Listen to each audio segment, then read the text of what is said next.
Now, what is autoloader?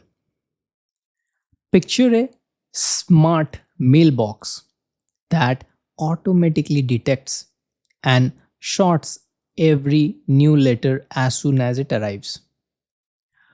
Autoloader in Databricks works the same way.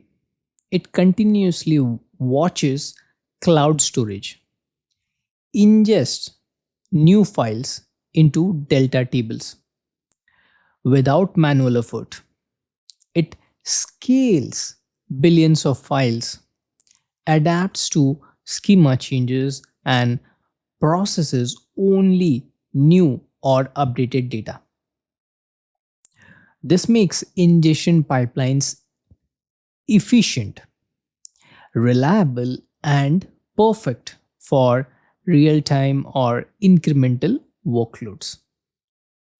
Let's meet in our next section.